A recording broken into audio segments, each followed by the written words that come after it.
الحمد لأهله والصلاة والسلام على أهلها. أما بعد فأعوذ بالله من الشيطان الرجيم.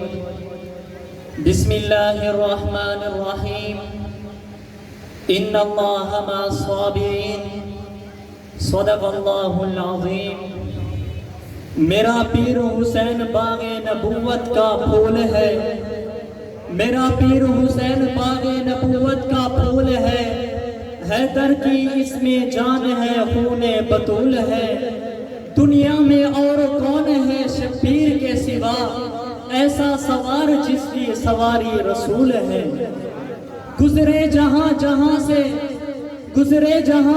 سے نواسے رسول کا، اب تک وہاں خدا کے کرم کا نزول ہے. جس کے لیے شبیر پر اتنا ستم ہوا، جس کے لیے شبیر پر اتنا ستم ہوا، وہ تخت تو حسین کے قدموں کی دھول ہے.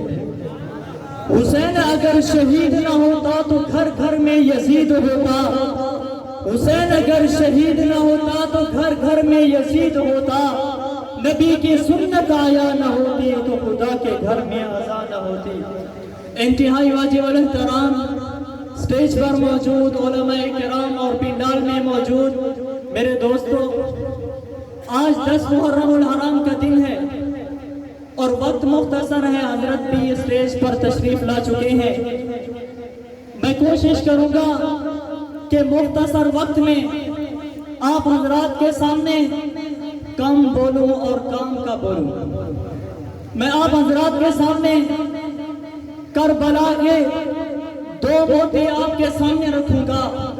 جب حضرت سیدنا امام حسین رضی اللہ تعالیٰ عنہ کربلا کے میدان کے اندر تھے، جنگ شروع ہوئی، حضرت سیدنا امام حسین رضی اللہ تعالیٰ عنہ نے سب کو جمع کیا، جمع کر کے کہا کہ سنو، انہوں نے ہمیں بلایا ہے، انہوں نے ہمیں دھوکہ دیا ہے، دھوکے کے ساتھ انہوں نے ہمیں بلایا ہے، یہ لوگ ہمیں شہید کرنا چاہتے ہیں. میں تمہیں ایک نصیحت کرتا ہوں، اس پر عمل کرنا. فرمایا کہ یہ لوگ جب ہم پر دشمنی کریں لیکن تم نے صبر کرنا ہے، ماتم نہیں کرنا.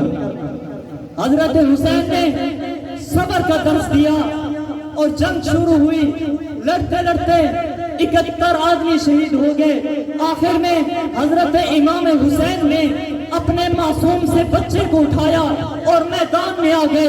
حضرت امام حسین نے کہا کہ ظالموں، اس چھوٹے سے بچے کو تو دیکھ لو، اس چھوٹے سے بچے کو تو پانی دے دو، اس چھوٹے سے بچے نے تمہارے ساتھ کون سی دشمنی کی ہے، اس چھوٹے سے بچے نے تمہارے ساتھ کون سی زیادتی کی ہے، اس چھوٹے سے بچے کو تو پانی دے دو. لیکن ظالموں نے پانی کی بجائے تیر پھینکا. وہ تیر آیا سیدھا حضرت علی اصغر کی حلق میں لگا اور علی اصغر تڑپتے تڑپتے انہوں نے اپنی جان دے دی. حضرت امام حسین خیمے کے اندر واپس آئے. حضرت سیدہ زینب سے کہا کہ یہ آخری پھول تھا، اس پھول کو بھی سنبھال لو، اللہ نے اس کو بھی قبول کر لیا ہے.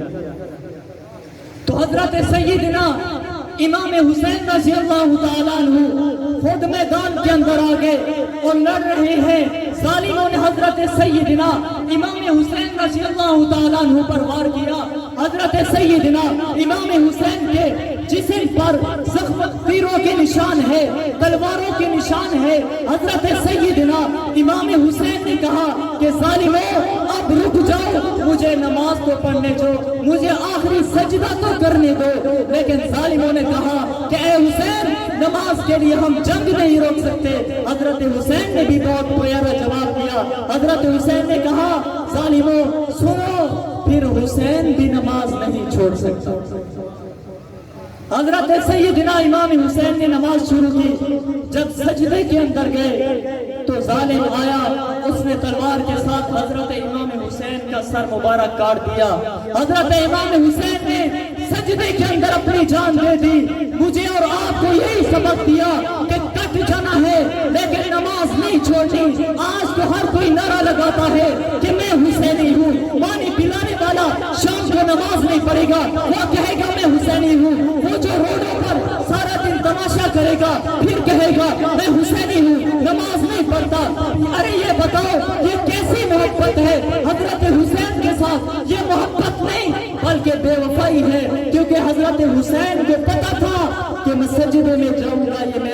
قلم کر دیں گے، لیکن اس کے بعد بھی حضرت حسین نے سجدہ نہیں چھوڑا۔ مجھے اور آپ کو یہی سبق دیا کہ کٹ جانا ہے، جان جاتی ہے، چلی جائے، بچے قربان ہوتے ہیں، قربان ہو جائیں، لیکن سجدہ نہیں چھوڑنا۔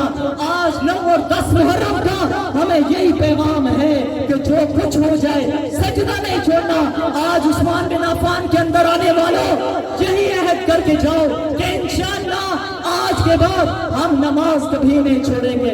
یہ وعدہ کرتے ہو، حضرت حسین کی روح کے ساتھ یہ وعدہ کرو، شہدائے کربلا کی روح کے ساتھ یہی وعدہ کرو کہ انشاءاللہ آج کے بعد ہم نماز نہیں چھوڑیں گے۔ حضرت حسین نے سر کٹا دیا لیکن نماز نہیں چھوڑی۔ شاعر کہتا ہے کہ کربلا کو کربلا کے شہنشاہ پہ ناز ہے، اس نواسے پر محمد مصطفیٰ کو ناز ہے۔ یوں تو لاکھوں سجدے کیے مخلوق نے مگر، یوں تو لاکھوں سجدے کیے مخلوق نے مگر، حسین نے وہ سجدہ کیا جس پر خود خدا کو ناز ہے۔ وما علینا